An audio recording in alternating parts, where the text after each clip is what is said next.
with Mangalacharan. Om Jnanatimirandasya Jnananjana Shalakaya Chakshurunmilitam Yena Tasmai Shri Gurve Namaha Shri Chaitanya Manobhishtam Sthapitam Yena Bhutale Swayam Rupa Kada Mahyam Dadati Swapadantikam Vandeham Shri Guru Shri Yutapada Kamalam Shri Gurun Vaishnavansha Shri Rupam Sagrajatam Sahegana Raghunathanvitam Tam Sajivam Sadvaitam Savadhutam Parijana Sahitam Krishna Chaitanya Devam Shri Radha Krishna Padan Sahigan Lalita Shri Vishakhanvitanša He Krishna Karuna Sindhu Deen Bandho Jagatpate Gopesha Gopika Kanta Radha Kanta Namastute Tapta Kanchana Gaurangi Radhe Vrindavaneshwari Vrishabhanu Sute Devi Pranamami Hari Priye वाञ्छाकल्पतरुभ्यश्च कृपासिन्धुभ्येव च पतितानां पावनेभ्यो वैष्णवेभ्यो नमो नमः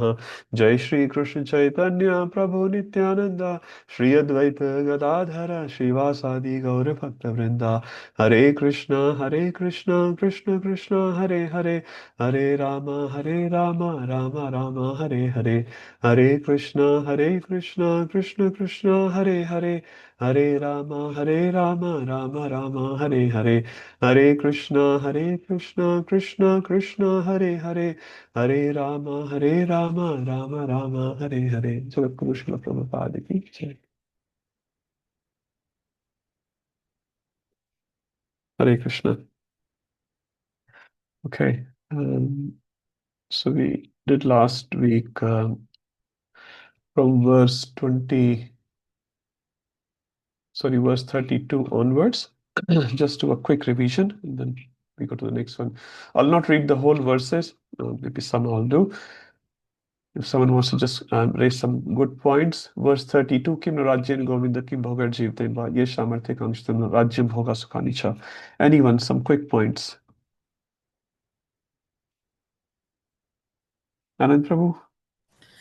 Hare Krishna Prabhu, yes, Hare Krishna. Govinda is a giver of pleasure to senses and to cows. Uh-huh. Uh, So why the word Govinda is used by Arjun? because if he is to give the pleasure to the senses and to the cows, I mean then in this case, when Arjuna is being asked to fight, then how come he's going to give any pleasure when the relatives are all dead? Like, Yes. Yeah. So Arjun wants his senses pleasure. And that's why he's using the word Govinda. But the point of living entity is Atmindriya Priti Vancha, Chaitan Charitamrita says Atmindriya Priti Vancha, Dhare Kam Nam. Krishna Indriya Priti Vancha, Dhare Prem Nam. So when we do Atmindriya Priti, when we work for our sense gratification, what is called Kam or lust, Kamna, desire. But when you try to satisfy Krishna's senses, Krishna Indriya Priti Vancha, Dhare Prem Nam, that's called Prem. So in any service you perform for the Radha Gopinath's pleasure, that is your prema for Krishna. But any services you perform for your sense gratification, that's called Kam. So this is the little difference. So it says when we try to satisfy Krishna's senses, we automatically get satisfied. We automatically get pleasure. But when you try to please yourself, not much pleasure we get. How much can we get in this world? There's acronyms called FIT. First, we don't get the pleasure in the material world. We have so many desires, but we don't get the pleasure. And all of you can vow on that. We want to have so many things, but we can't get it. Second, even if we get the things, it does not sit to our expectations. Suppose we have desired to eat pizza, gulab jamun, whatever it is. And when the gulab jamun comes, it's hard like a rock. You say, okay, you gave me the gulab jamun, where's the hathoda, where's the hammer? You need to give me the hammer as well. So even if you get the sense gratification, it doesn't sit to our expectation because we want to have so much enjoyment. We can't. How many pizzas you can have, how many gulab jamuns you can have. And even if you get the right pizza or the right gulab jamun, it goes away, isn't it? So even if you get the sense gratification, it goes away after some time because material world, everything is temporary. Dukhalyam ashashvatam. It has to be like that. It says there's not much pleasure there. But when we give pleasure to Krishna's senses, that's eternal. 240. Neha vikarmashasti pratyavayo na vidyate. Swalpam apesya dharmasya trayate mahato bhayat. So that's why a devotee tries to give pleasure to Krishna's senses, and through that, he automatically gets pleased. And any activity which he is doing for himself, the objective is to please Krishna. You're going to work, you have a family, you have to attend so many other things, but the objective is that I need to be connected with Krishna as best as possible. And by doing that, even if you are involved in the family matters, even if you're involved in the multi matters, you automatically convert that activity into a devotional activity. Okay, I'll not read this list. Acharya Pitra, we all know that list. Janardhan. What's the meaning of Janardhan? Who can say? Someone else. Aditya Prabhu? Okay, Mahadish Prabhu? The one who takes care of Jana, basically people. Yes. Can you break the word, Prabhuji? Jana Aradhana, is that, or No. no? Jana plus Ardhan. Ardhan. So Janardhan. Jana plus Ardhan. Who can say the second one? So Mahadish Prabhu said the one meaning, the second meaning. Ron Prabhu? Prabhu, I wasn't here last class. I'm No not problem. sure. If you are not here, please listen. This is for your benefit. Please do. Okay, no problem, Prabhu. Amrit Prabhu. The one who kills everybody. What's the Sanskrit word, Prabhuji? Um, So one is Jan plus Ardhan, which Mayadish Prabhu said. One is Jan plus Ardhan. Ardh. Bada. So Janardhan. So Janardhan can be split into two. Jan plus Ardhan is also Janardhan. The Sandhi will become, so chota becomes bada. So small a becomes big A. So Jana plus Ardhan, which Ardhan here refers to, Mayadish Prabhu, to protect. Protect. So you are Janardhan. You are supposed to protect the Jana, but you are destroying the Janas. And there's another meaning is Jana plus Ardhan. So who can give the example of Jan plus Ardhan and Jan plus Ardhan from 4th chapter? We read that last week. Ayush Prabhu, yes. यदा यदा हि धर्मस्य ग्लानिर्भवति Bharat तदात्मानं अधर्मस्य अभियुत्थानं तदात्मानं सृजाम्यहं पवित्रनाय साधूनां Paritranaya. So what is the example? Paritranaya sadhunam for? devotees or Jana ardhan. plus Ardhan. So he protect his devotees. Jana plus Ardhan. He protects everyone, but specifically his devotees. In Srimad Bhagavatam, there are 10 symptoms of Srimad Bhagavatam. 10 subject matters, you can say, being discussed in Srimad Bhagavatam. And one of the subject matter of Srimad Bhagavatam is Poshan. Poshan means protection. Jiva Goswami translates Poshan as protection. Sixth canto of Srimad Bhagavatam, Ajamil Upakyan, Indra. So Krishna, Vratasur, they all come in 6th canto. So Krishna does a special protection of his devotees. He's protecting everyone, but a special protection of his devotees. So he is Paritranaya Sadhunam. Okay. Vinashaya Chadushkratam. So Vinashaya Chadushkratam is an example of Janardhan. Jana plus Ardhan. When Dushkratam comes, Vinashaya, he annihilates them. So Vinashaya Chadushkratam, that is Janardhan. Janardhan and Janardhan. So everyone understands two meaning here. Okay. Yeah, let's go forward. 136. Papam eva shred asman hatva. What's the key word here? Someone else. I don't want to name you guys, but I want everyone to say something. Even if it's wrong, don't worry. We're all learning. So if it's a mistake, that's all right. Sorry, someone saying something. Hatva. Sorry, can you repeat again? I couldn't hear. Supriya Mataji, yes. Hatva. Hatva. Hatva means what? Yes, Mataji? To kill someone? Yes, Mata. Very good, very good. So Hatva means to kill, but that's not the most important word in this line. Hatva means killing, which is nice.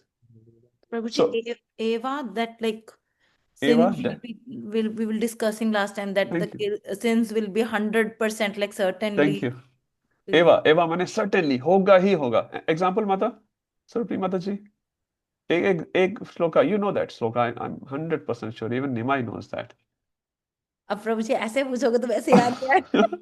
हरे नाम एव केवलम एव नास्ति एव 4 बार 4 times eva word is used there. Eva means certainly. And eva, who can say? IVA. Garima Mataji. IVA. So this is EVA, certainly IVA. मैंने लिखा No Huh? idea, Prabhuji. No idea, no problem. That's the honest answer. Love it. Mohan Prabhu, IVA. If you don't know, say don't know. That's all right. No, Prabhuji, I too forgot. Like, as if. Yeah. We'll read that. Many times in Bhagavad Gita, Bhagavad, you'll read little words get repeated so many times. So it's good to know them. Okay. Okay, Eva, but that's not the important word, Sarupri Mataji. What's the important word in the first line? That's what I'm looking for. Madhava? Im Madhavaha. In the first line? No, that's the last line. First line, important word for this shloka. Divya Mata. आता Thank you, Mataji. Divya Mata ki jai. Atataina. Atankvadi. Everyone knows Atankvadi. Atataina. What does Atataina mean? Who can translate in Sanskrit? Sulekha Mata. In Sanskrit. And then you translate into English. Atataina, Prabhuji? Yes, Atataina. How do you split into Sanskrit? Like Janardhan, we split Jana plus Ardhan. Jan plus Ardhan. Atataina. Maybe Yes. Atataina. Ata and Tai. Okay. Utkarsh Prabhuji. What does Ata, what does Tai mean?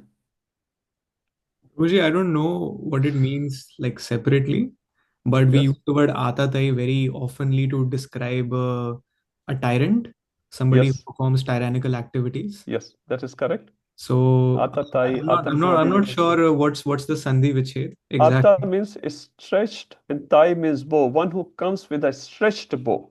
Last week we discussed it. Huh?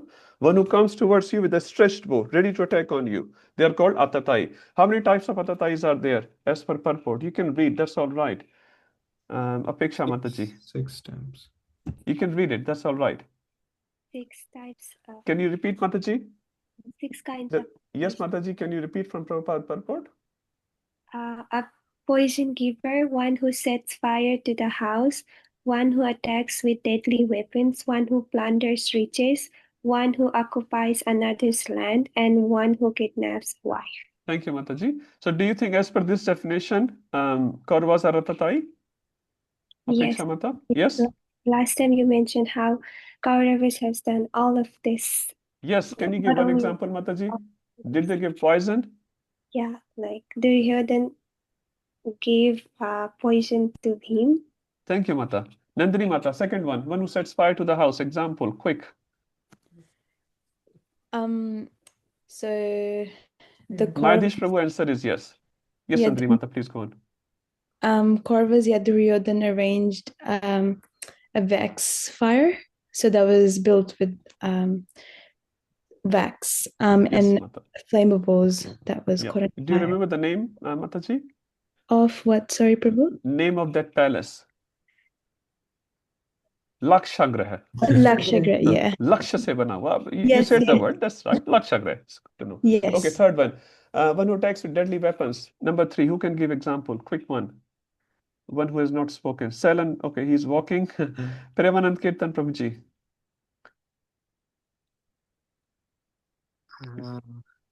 From Mahabharata, do you remember any example where Kauravas attacked Pandavas with deadly weapons? Is there any examples in Mahabharata? I don't remember, Prabhu. Sorry, Prabhuji. I don't remember, Prabhu. That's okay. That's absolute. Anshu Mataji. Any examples do you remember? Sorry, I'm just going on the screen, so there is no Does particular the order. Yes. does the deadly weapon means like attacked without knowing, or No. Yeah, they literally took the weapon and tried to destroy Pandavas. Is there any instance in Mahabharata we remember? Pandava's son? Oh, yeah. Okay. Yeah. So if you remember, say, Bhagavad Gita has just started. So at this stage, Abhimanyu murder has not happened. Before that, say Virat. In Virat, they came. They also planned, the Rithun also planned to attack Pandavas in Kamnivan. Okay. Thank you, Mataji. One who plunders riches. Number 4, Ira Mataji.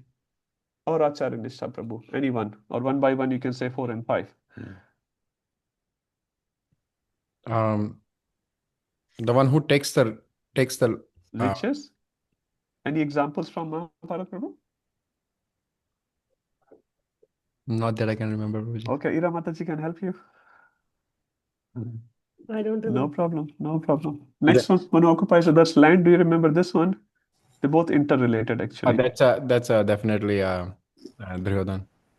Yes. So in the gambling match, Prabhuji, they took Oh, all the yes, that's right. riches, Yeah, like yeah, all the that's right. gems and the Yeah, literally money, and then they took in the purse as well. And That's that was by cheating, and that happened twice. So probably we all know gambling match happened twice. Anyway, one who kidnaps a wife, someone else who has no on this screen. Anyone left? I don't know. Sarva Jiveshwari Mataji. Hare Krishna Prabhu. Hare Krishna. Ravan, maybe. No, we are discussing Mahabharata. Mahabharat. Yes. Sorry, Kidnapping wife. Prabhu. We gave 2 examples last week for this. I don't remember No now, problem. Prabhu. All Sorry. good. All good. Harish Prabhu is here. Okay. Let's off the camera. I know 2 Prabhuji, participants. they tried to disrobe Thank Kunti. you. Got it. Next example. That's correct, Prabhu. Jayadrat Prabhu. Jayadrat tried to. Jayadrat kidnapped, literally kidnapped Draupadi. But Draupadi came back within a day. Okay. Utkarsh Prabhu or Ayush Prabhu, you wanted to answer that question, or you have a question? No, Prabhu, Anand Prabhu already answered it. So. Yes, so that's Anand fine. Prabhu already answered it. Yeah. Okay, thank you.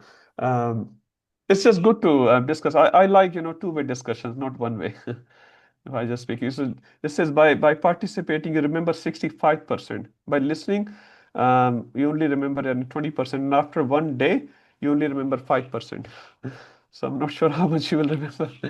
So it's good to participate. Anyway, come back.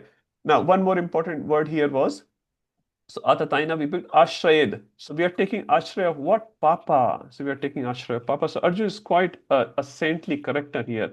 And although it's a dharma yuddha, we're still saying by doing this yuddha, I will take. This is an example of what? This 136. Arjun gave 5 reasons for not fighting. Mayadhish Prabhu, number 1. If you can tilt your camera a little bit more, Prabhuji, I see your headphones more. That will be nice. Can you see me better now, bro? Little bit more better will be better. Okay. Thank you, Prabhu. Okay, Arjun gave 5 arguments. Number 1 argument was for not fighting. I'm not asking verse numbers, just 5 arguments Arjun gave. It's all in MIHG, we have discussed many times. Is it? No, I can't think No of problem. All good. If you don't know, that's absolutely fine. Who can tell? Okay, I'll go to the Rajesh Prabhu is here. Hare Krishna. He is here to answer. What's the number 1 argument Arjun gave for not fighting? He's talking to Krishna and he is giving some arguments. So acharyas have divided into 5 categories. So first category, Rajesh Prabhu. They all are my friends and relatives. Maybe that one, Prabhu. That's not a category. That's correct, Prabhuji, but that's not a category. Anand Prabhu, I'll get back to you. Okay, who else is there? I'm just going on the next screen now. Prasoon Prabhu, would you like to answer? What was the first argument Arjun gave to Krishna for not fighting?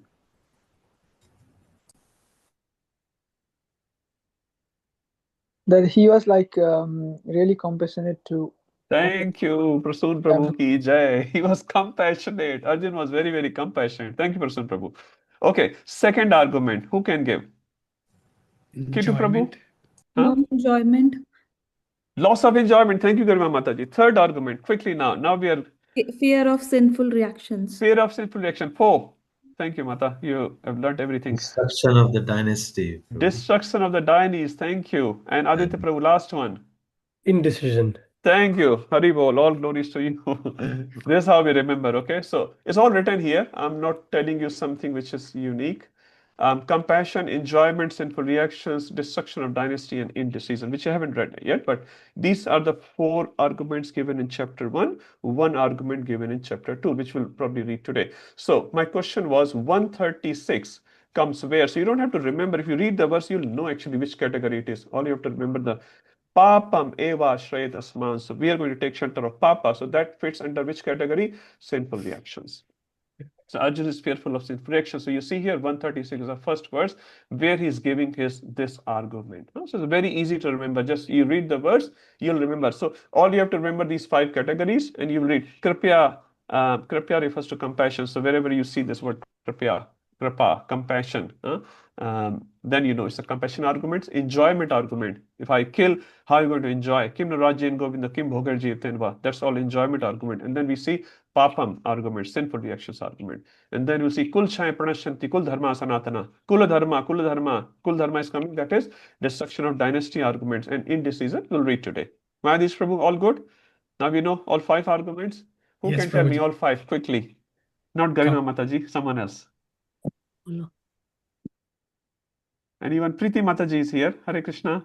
Hare Krishna Prabhu. Compassion, loss of enjoyment, sinful reaction, destruction of dynasty, indecision. Haribol. Thank you, thank you. See, we're learning. Okay, so in this is sinful arguments. What he's saying, Sojanam Katam Hatta Sukhinasyam Madhava. Someone said Madhav. What does Madhav mean? Quickly. Divya Mataji is speaking, but on mute.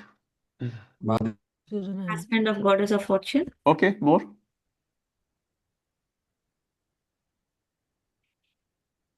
Yeah, that's correct, Mother. What you said is absolutely correct. I want more.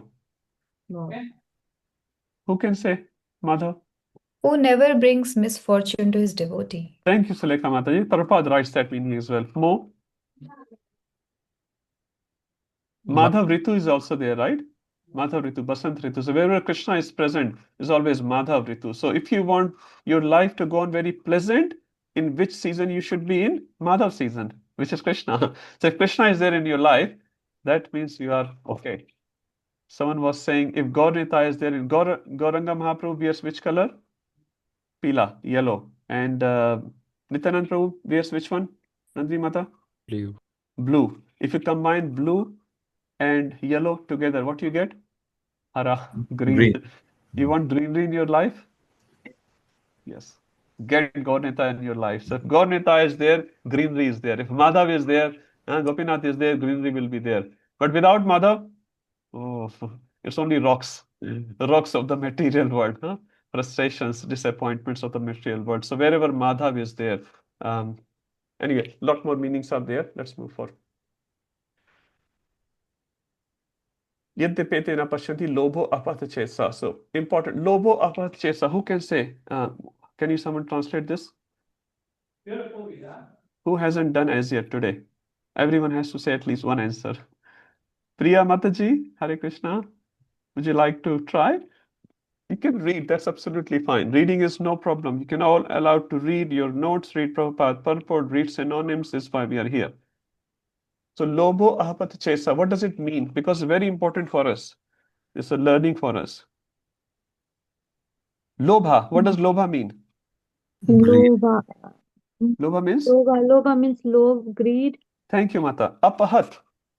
It comes from word apaharan. Everyone knows, most of you probably know Hindi. Apaharan, apahat. Kidnap, right? Chetasaha. Chetasa means chitta, mind. So their mind, their consciousness is being stolen by what? Greed. Is it a good thing or a bad thing? Very good thing. Yeah. But we all in the same category, huh? Somehow or other, he says, Kam, Krodh, Lobh. Everyone is under, up to an extent actually, a degree of these things. This is very bad actually. Lobha and Labh, what's the difference? Labh and Lobh. One who knows Hindi, they will know. I don't know Nepali, so I can't translate that.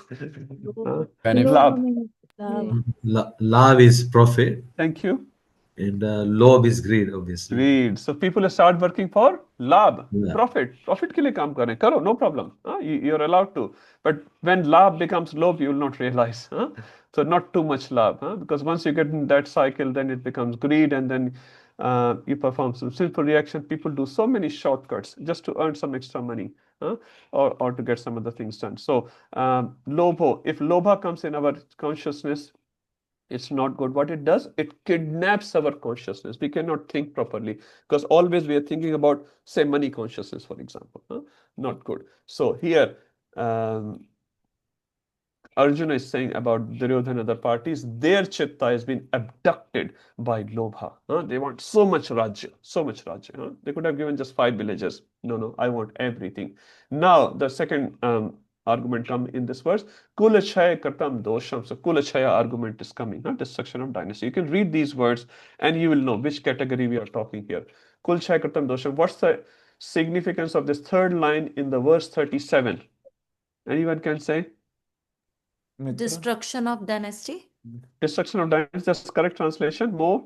I want one more. Ayush Prabhu. Repeated twice. Thank you. Ayush Prabhu, with pakka notes. This line is exactly repeated. Third line here, exactly same. Mitra Dohe Chapatkam. This is the story of Pandavas and how two Mitras, cousins, where the friendliness should be there, became actually enmity between two brothers, two cousin brothers. Okay. Okay, that's fine. And then we have Janardhan here as well, which is we have already discussed. 39. Again, Kul Chaya Pranashanti. Similar things is coming. So you can see this theme is coming under what? Destruction of dynasty. You can see exactly. You can read the word and you'll know the categorization very, very quickly. Kulachaya, Kulachaya, Kulachaya. They're all in the same one. Dharma is secular. Adharma bhakti. Okay, we'll read that. This is very Adharma Bhavad Krishna Pradashanti Kulistriya Sri Sudusasu Vashne Jayate Varn Sankara. Krishna's which name is used in this verse? Quickly, very quick. Countdown begins. 3, 2, 1. Varshne. Varshne. Thank you, Supriya Mata. Varshneya. Varshneya means? Oh, descendant of Vishnu. Oh, descendant of Vishnu. Thank you, Mahadish Prabhu. Okay, Adharma Bhavad Krishna Pradashanti Kulistriya. If Adharma is there in the Kula, who will get the first impact? Now, remember, this is a Vedic culture. We are talking today's culture. Very hard to say these examples, but yeah, we are in the Vedic culture. We're reading these verses from that context. Now, there are explanations of it, but yeah, just to save time. Who gets quickly affected by Adharma as per this verse? Now, Mahadish Prabhu is not saying, this verse is saying, so you are safe. Okay. Women, thank you. Iramat Isri Sudusa Subhashne Jayate Varsankran. What will the next impact? Next layer, Arjun is saying. Iramataji, that was correct, or Acharya Prabhuji. Who is the next layer Arjun is referring to? Arjun is concerned about Varna Sankara. What does Varna Sankara mean? We discussed about progeny. Yes, which progeny? Progeny is there. Good progeny is also there. Unwanted. What does unwanted mean? They didn't want they it. will have lower consciousness. Lower conscious. Unwanted does not refer to, they didn't want kid and kid happened. No, unwanted here refers to which was which should not be there in the society because their consciousness is very low. And nowadays, probably the most of the world is filled with this sort of word Sankara only, because when progeny comes these days, they say, come on the Daru ka botal. European writer writing like that. Okay, so word Sankara. So Arjun is worried about the immediate members of his dynasty, of his praja, and also the future generation. So Arjun is a very saintly person. His actions, he's taking responsibility of, and he's saying, if we perform these actions without thinking much about this generation or the next generation, we are not doing good. So this is how actually also we should also perform our actions. We should think what will be the consequence of our action. It says a person in mode of goodness always thinks before he does. Person is mode of passion, he thinks after he has performed the action. And person in mode of ignorance neither thinks before the action nor thinks after the action. Ho gaya. So at least we should be in mode of goodness. Ideally, we should be in mode of transcendence, but at least in mode of goodness. Like before you do anything, think. It says, बोलने से पहले 3 बार सोचना चाहिए. We should think 3 times before we speak. How many of us do that? I'm not sure how many of do that, but we should. Before we perform any activity, don't just अच्छा लग रहा है. I like it, huh? You may like it, but if the consequences are not good, maybe you should rethink about getting those things. Okay? Verse 41. Okay, so Arjun is going further. Sankaro Narkaya Kulganamkula. What's the important significance of this verse? Verse 41. How does a person mode of transition? He always thinks. Who asked this question? Nice question. Sorry, I'm not in the chat. Chat is not in front of me. So someone asked a question. Yeah, I asked this. Amrit Prabhuji. So how does he act? Suppose you act for the pleasure of your parents, for example, right? So you have mother and father. You will always think, as a good child, you are a good child. You'll always think, what will please my father and mother, for example. Huh? So you're not thinking about yourself. You're thinking about your parents. Similarly, a bhakta always thinks about Krishna. Now, suppose you made rasgulla. You make rasgulla, Prabhu? Yeah. Yes, okay. Okay, we'll eat one day. Some friend come to your house and you give him a rasgulla which you already made earlier. Huh? That's very nice of you. You offered him a rasgulla. That's nice. But suppose a friend came to your house and you know he loves rasgulla and you don't know how to make rasgulla. You go on YouTube, you search for it, and you make rasgulla for him. Which one is better, option 1 or option 2? Which shows your more love? Option 2. Option 2, because you know what will please this person. So similarly, you're not thinking, you didn't have it in your stock. घर आया है तो देंगे. बहुत अच्छा है. You gave something to him. But you literally, so when you go to when you go to India, your mother will make all the nice favorite things which you love, isn't it? मेरा बेटा आएगा, I'll feed him this. Mothers make the whole list 1 month before. Yes, Prabhu is there in India right now. I'm sure enjoying the motherly love, and he should. So we all have, if you are parents, you will know when your kid comes from school, Garima Mataji always prepare the nice things for your kids. Surupri Mataji, when Nimai is coming home, आज निमाई के लिए क्या बनाएंगे? होता है कि नहीं? That's love. Now she may already have prasadam in the fridge, पूरा भरा पड़ा है. निमाई नहीं खाएगा. निमाई के लिए पूरा बनाएंगे. So that's called love. So, Amrit Prabhu, short answer to your question. You don't think about yourself, you think about Krishna. Is that better? Yes, Prabhu. That's bhakti. That's bhakti. So in devotional service, the only difference is before you think about the action or the result, you think about Krishna. Krishna ko pasand aayega ki nahi aayega. Huh? And that's why the pure devotees are pure devotees, because they always thinking about the pleasure of the Lord. They don't even count themselves. But for us, it's a little difficult, but yeah, we'll get there one day. Okay, what is the important theme of this particular verse, 141? Arjun's thought is so super good because he is a real devotee. Anyone? Just give me gist of this verse in one line. What is he thinking, Arjun? We can translate the verse, that's fine. Forefathers fall down. Forefathers fall down. So he's not thinking about the dynasty. He's not only thinking about the Striyas, women of the whole Praja. He's not only thinking about the future generation. He's also thinking about the past generation who are sitting there somewhere in Pitraloka, for example, and look the pindo the Kriya. If you don't offer water to them, if you don't offer the pinda to them, they will also fall down. So he's thinking about multi-generation. Look at the Arjun's view. This is a devotee. This is a devotee. He's just not thinking about, उसने मुझे ऐसा बोला and I will tell him this and ईंट का जवाब पत्थर से. Something like that. No, he's thinking so much before he performs his action. This is again the representation of the saintly character of Arjun or of a devotee. He's always thinking about others before he putting himself. Arjun is not thinking about himself in these verses, thinking about other people. Very nice. And the last line is Lupta Pinda and Udaka. Udaka is water, Pinda is the food which he offered to Pitras, which is obviously the food offered to Lord Vishnu, and that prasad we offer. Okay, next one. Okay, I think we have covered the theme earlier. So can anyone expand on this one? Narke What's the context here? Don't just translate it. It's very Hindi one. Narke Niyatam Vaso. Vas mane to reside. Niyat mane eternal. Narak mane narak. Hell.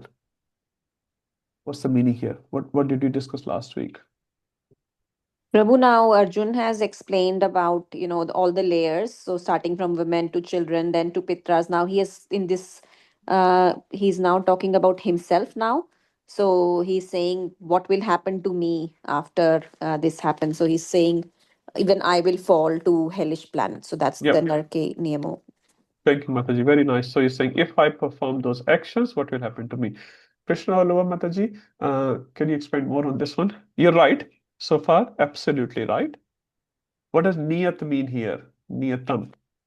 You can read it, but yeah, we need some more context there. Intention, no. That is niyat in Hindi. This is niyat, means eternal. Prabhupada writes here Arjuna always. knows afterlife concept of Sarga and Thank you, Garima Mata. Arjun already knows about this concept of soul. So not that Arjun is going to know about soul from the very day one from Krishna. Not like that. Arjun always knows the concept, but Krishna is obviously teaching to the all of us through that. That's another meaning here. Niyat means Prabhu for very, very long time. It's not eternal. Thank you, Here. Mata. Very nice. So there is no concept of eternal damnation is hell, which does exist in other religions, but in Vedic culture it's not. It says Narak is also like a classroom. Some children are too naughty and children is punished by a teacher. So that's possible, but that punishment is not forever. Someone is talking in the class, and I'm sure you would have all experienced when you were kids. Teacher will say, get out of the class, or do some little punishment for 5-10 minutes, but it's not eternal. It's not eternal. So if you do something not very nice, you may go to hell. We hope we don't end up in hell after these classes. But if we go to hell, it's not niyat means eternal. Okay. One very important word in this whole verse. Who can say? Just read it. It's right in front of you. Very, very important. Arjun is making one very nice argument. One argument which he discussed. I will reside in hell forever. Another important. Anushushma, Anushushma. Thank you. What's the meaning, Mata? he has heard from the disciple succession So what it signifies to us? that we should follow the disciple succession. Yeah, so Arjun is not giving his own arguments. Arjun not saying, I feel like that. In India, sometimes the election happens. So, आप क्या सोचते हैं कौन विजयी होगा? What do you think? It doesn't matter what I think. They're more powerful and better people than us. But so what we think, it doesn't really much matter. Anushushama. So all the existence should be designed by Shastra. Our whole existence, how we speak, how we talk to each other, how we behave, how we sleep, how we take bath. Actually, everything is written in Shastra. So Anushushama. So Arjun is making these arguments, which is correct arguments. Anushushama. But Arjun is making argument on the level of there are 3 types of Shastra. You can say Artha Shastra, Dharma Shastra, and Bhakti Shastra. Artha Shastra means, sorry to give a bad example, Russia attacking a neighboring country. That is Arthashastra. Land chahiye. They want more land, So they attack, just acquire the land if they could, If they could not just destroy. That's called Arthashastra. By hook or crook. Duryodhan is doing Arthashastra here. How can I acquire more? Arthashastra. Second level is Dharma Shastra. What is Dharma? What does Manusmriti says? What does Kali Santana Upanishad says? What does this Purana says? That is called Dharma Shastra. So Arjuna is speaking at this point from a Dharma Shastra perspective. If I do this, the sinful reactions will come. If I do this, this will happen, that will happen. All based on dharmic arguments. Anushushama. They're all from Shastra. But Krishna wants Arjuna to act on Bhakti Shastra level. What pleases Krishna? And what Krishna is saying, fight. Mam Anusmar Yuddhacha. Krishna wants this fight to happen. And we'll discuss about it during the whole Bhagavad Gita. But the point is, Arjun is situated on a dharmic level. It's not his arguments are wrong, his arguments are correct, but they are not the highest arguments. And Krishna will disprove, counter all the arguments which Arjun is giving in the 2nd chapter and in the subsequent chapters. So you understand? Arthashastra is very, very low level. We should not go, although the whole world is behaving Arthashastra level. And that also they say was very, very nice. It's the lowest level as per Vedic culture. Second is Dharma Shastra. Third is Bhakti Shastra. So we, as all of us aspiring devotees, we are supposed to act on Bhakti Shastra level. And if you cannot, at least behave on a dharmic level, not just based on artha. What will produce more artha for me? Dharma, Artha, Kama, Moksha. Even in that series also, first comes Dharma. So through Dharma, you achieve artha. And then through that artha here means facility. Sometimes artha means they say money. Money is just one means to fulfill your desire. Artha means the facility which will fulfill your kama. So you earn through dharma, you fulfill your desires through dharma, and then that will lead to moksha. So dharma, artha, kama should lead to moksha. Nowadays, there is no dharma, there is no moksha. There is only artha and kama. पैसा कमाना है और मौज उड़ाना है. अच्छा नौकरी, अच्छा छोकरी. Everyone is just after that. So not like that. Vedic culture doesn't work like that. First comes dharma. Every time you do dharma, then only you're supposed to go to artha and kama. So don't cut dharma from your life. And for moksha for devotees, obviously, is the service of Krishna. So devotees, moksha is not like that. Other moksha, saija mukti, that's the pleasure of the Lord. We are trying to serve the Lord. Man janmane janmane bhakta bhaktir ahetu. Okay, Anusha Sharma is very important. Last one, okay, third last. Aho bhatma tapam kartum vyasag yad raja suklobin hantum swajan uddita. So Arjun is just being overwhelmed here. And he's saying, Yadimam apritikaram ashastram shastrapanya. Even if Dhritarashtra comes, the son of Dhritarashtra comes with the weapon in their hand, and I am not with the weapons, even in that situation, I don't mind actually.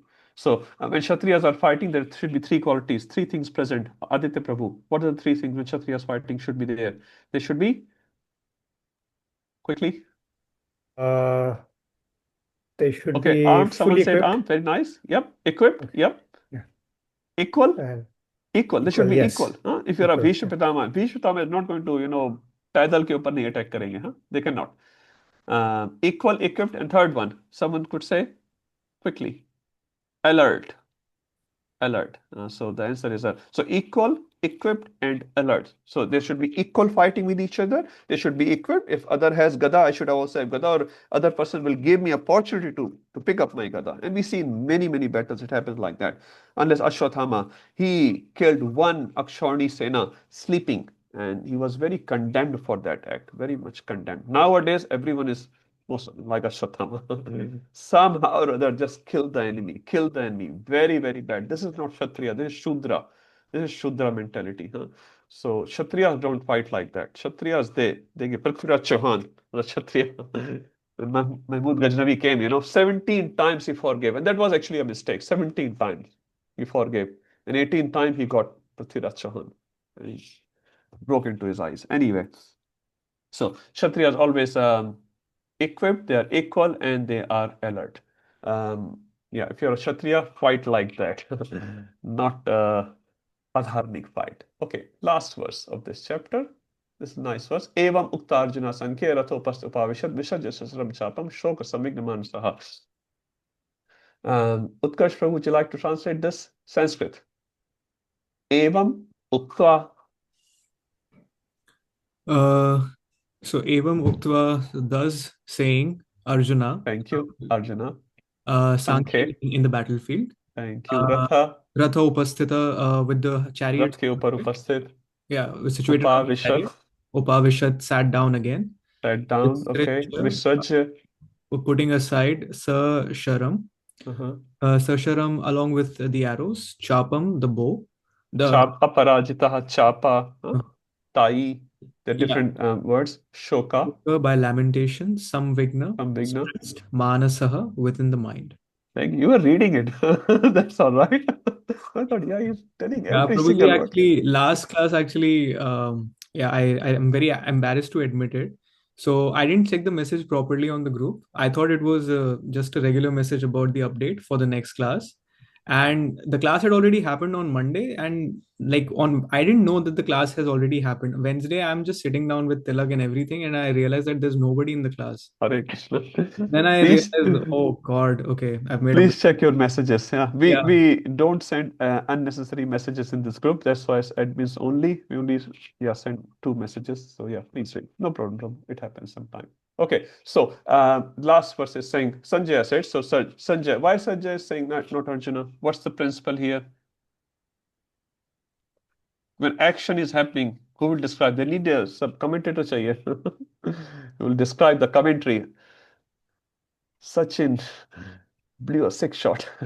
So Sanjaya said, so Sanjay is there. So Sanjay, whenever the statements are getting exchanged, that's Krishna or Arjuna. When the action has to be described, then it's Sanjaya. So Sanjay is describing the sort of a summary now. Evam Ukta Arjuna Sankhe. Arjun, having the spoken on the battlefield, cast aside his bow and arrow and sat down. Just visualize this scenario. This is very important for the second chapter. Cast aside his bow and arrow and sat down on the chariot, his mind overwhelmed with grief. This is the situation of Arjun. How many of you can visualize Arjun right now? Sitting right in front of you. He's sitting there. He's just grief-stricken, and he's sitting with morose face, lamentation. Okay. Now keep this picture in your mind, and then we'll go to the second chapter. Utkarsh, you had a question?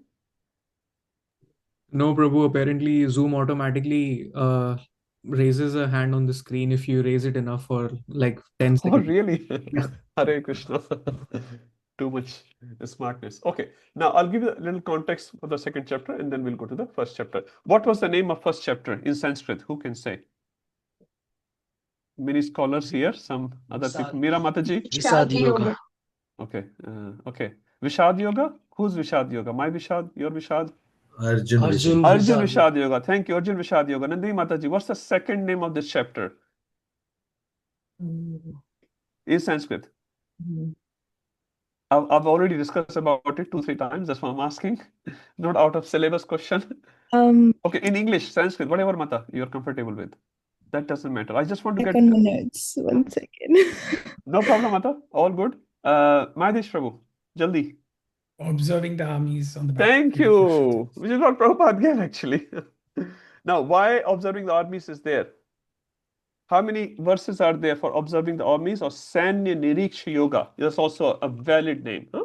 Prabhupada obviously has followed certain acharyas. So Sanya Niriksha Yoga, Arjun Vishad Yoga. Half of the chapter deal with observing the armies in the battlefield of Kurukshetra. This is what Prabhupada has written, right? Which is the first half, 1 to 26. From 26 onwards, it goes Arjuna Vishad Yoga. So now we'll connect from Arjuna Vishad Yoga to the second chapter. Second chapter, Sanskrit name, who can say? It's already written. Sankhya Yoga, Prabhu. On Sankhya Yoga. Who said that? It's Kittu. Okay, Kittu. Hare Krishna, Kittu Prabhuji. Good to see you. That is Yes, correct. Prabhu. But Prabhupada has not taken that. It's correct. What Kittu Prabhu said is correct. Prabhupada has taken a different name here. Contents of the Gita summarized. Now, I'll explain both of them. So Sankhya, what does Sankhya mean? Sankhya, Ginna, counting, right? Is a very Hindi word, Sanskrit word. So Sankhya, when we count, and counting has to be separate. Sometimes in India, you're counting 100 ka gaddi, the 100 rupees note in 100. So sometimes you miss out. I'm very bad in counting, extremely bad. Sometimes you count 19. Madhish Prabhu, you are good, huh? See, cut. Some people are like, they go like a machine. They can count super fast. Anyway, sometimes you count 99, sometimes you count 98, sometimes you count 101. And then fourth time, maybe 100 hai. You'll say it's all 100, huh? Something like that. So Sankhya means counting. Now Sankhya refers to, and every note has to be separate, isn't it? Then only you can count properly. So Sankhya Yoga, you can say, refers to the point of analysis. So when you're analyzing. Now analysis can be done from different perspectives. I will not go into too much detail here. In Bhagavatam, all the details are there. So here Sankhya refers to the analysis of the body, you can say a physical element and the spiritual element, which is being analyzed in this chapter. Now in this chapter talks about the distinction between body and soul, and we'll read that section. So because of that, many acharyas have given the name which Ketu Prabhu said as Sankhya Yoga, which is correct, right? Prabhupada, although has followed a different nomenclature here, this is based on Bhaktivinoda Thakur. Bhaktivinoda Thakur said, this chapter summarizes the whole Gita, and we'll look into it. This chapter summarizes the whole Gita. Let's go to our MIT guide. Now I'm on page 17. You can all have a look if you have the guide. So Bhaktivinoda Thakur says this 72 verses, this chapter contains 72 verses, which is the third longest, fourth longest, fifth longest. Which option is correct? Aish Prabhu. None of these. So this is the longest, option A, third longest, option B, fourth longest, option C, and D, none of these. None of these. अरे वाह क्या बात है Hari Gopal Prabhu knows none of these. So which one is correct, Prabhu? None of these, but which one is correct? Second last. Thank you. For the longest, which one is correct? 18th Thank chapter. you. How many? 78, Prabhu. Thank you. 78. Everyone knows the whole Bhagavad Gita already. Thank you. Good to know. So contents of the Gita summarized, because this covers practically all the different topics of Bhagavad Gita in a nutshell. Bhaktivinoda Thakur called it contents of Gita summarized, and Prabhupada followed the same nomenclature. This is given by originally Bhaktivinoda Thakur. So we understand Sankhya Yoga, we understand contents of the Gita summarized. This chapter has 72 verses. Now if you look at this Samaichi guide, you'll see 5 different themes are there. First theme is Arjuna's further doubts and surrender. So this is the section where we'll read about the fifth argument of Arjuna. So first one was compassion, loss of enjoyment, fear of sinful reactions, destruction of the dynasty, and the fifth given in the second chapter was 2.6 to 2.7. That is described in this particular section. So Arjuna and Krishna will have a little conversation before Krishna takes over for a bigger ride, basically. So that's in the first, and then he surrenders 2.7. We'll read that today. Second section talks about jnana, which is the section of distinguishing between body and soul. This is because of jnana, if you have knowledge, you should fight. This is the verse 11 to 30. Now, what was the first argument of Arjuna? Compassion. I don't want to kill my relatives. I'm being compassionate upon them. So Krishna counter-arguing that argument of Arjuna is saying, if you know the real jnana, we'll read 2:11. So asochan anusochastam pragyavadanj vasya. If you know the real jnana, if you know the body and soul are separate, then you should fight. So he counter-arguments the first argument of Arjuna. Second argument of Arjuna was, anyone remembers? Loss of enjoyment. If all the relatives are dead, how am I going to enjoy? The second section of this chapter, I should say rather third section, Karma Kanda, which is 31 to 38, these 8 verses counters the second argument of Arjun, which was the loss of enjoyment. So Krishna will say in 2.37, if you become victorious, you will have the whole earth to have kingdom on. And if you die, you'll go and enjoy in Saralokas. In both cases, even from Karma Kanda perspective, you should fight. So second argument is countered now. What was the third argument? Kulchaya Pranasanti. So fear of sinful reactions. That is countered in the fourth section, Buddhi Yoga or Nishkam Karma Yoga. Both are same words. We'll read when we get there. So the third was fear of sinful reactions. So Krishna is saying, if you fight with detachment, detachment does not produce any sinful reactions. If you're doing your duty as a Kshatriya, you're fighting with detachment, you get victorious or you lose the battle, that doesn't matter. But if you fight with detachment, that is called Nishkam Karma Yoga. So you're not thinking about the fruit, you're just doing your duty. Nishkam Karma Yoga or Buddhi Yoga, similar words. Krishna is saying even on that perspective, you should fight. So how many arguments Krishna has countered so far? Quickly. Prasoon Prabhu? How many arguments we have countered? Krishna has countered. You want to say? Arguments. Okay, Prasoon Prabhu, you are still on mute. Oh, sorry, Prabhu. That's all right. Yeah. So how many arguments Krishna has countered so far of Arjuna? 3. 3? Yep. Can you name this, Prabhuji? Compassion? Compassion, and then enjoyment, yeah, and sinful reactions. Okay. Yeah, so these 3 he has asked. Now we'll come to the fourth and fifth argument in a second. Now Arjun is asking, after this section, after Buddhi Yoga, Nishkam Karma Yoga, is there any person who has followed this? What are the characteristics of that person who follows Nishkam Karma Yoga? So this is the fifth section of second chapter, which is called Isthita Pragya section. Isthita Pragya means one who is able to do his duties as what you have explained in this particular section, 39 to 53. So Arjuna will ask 5 questions, and Krishna will respond to that. So this chapter 2 only counters 3 arguments of Arjuna. Now, how many arguments are still left? Quickly, 2 arguments. What are the 2 arguments? Kulakshaya and Kulachaya Pranashanti, yep. And indecision. And indecision. Kulachaya Pranashanti will be countered in the third chapter, 3:18 to 26. We'll come there later. And the fifth one was indecision. So Arjun was not sure whether I should fight or not fight. Where that will be countered? Anyone? Harigopal Prabhu? The fifth one. Just give me an idea. Even if it's wrong, that's fine. Indecision was the fifth argument of Arjun. Arjun was not sure whether I should fight or not fight. In Karma Yoga section, he says you should fight as a service for Lord Vishnu. Not really. So he was indecisive about fighting. In the very end, 1873, Nasto Moha Smriti Labdhata Prasadat Prachita. No, but that is Arjun saying that now I'm okay, right? Is Yes, Krishna's and he's saying, no, yes, so his indecision is gone, basically. His indecision is gone. And the process, how it was gone, 2.7. So there are 2 aspects to this question. So Arjun is indecisive. Suppose many times you also very indecisive. India mein rahe ki Australia mein rahe?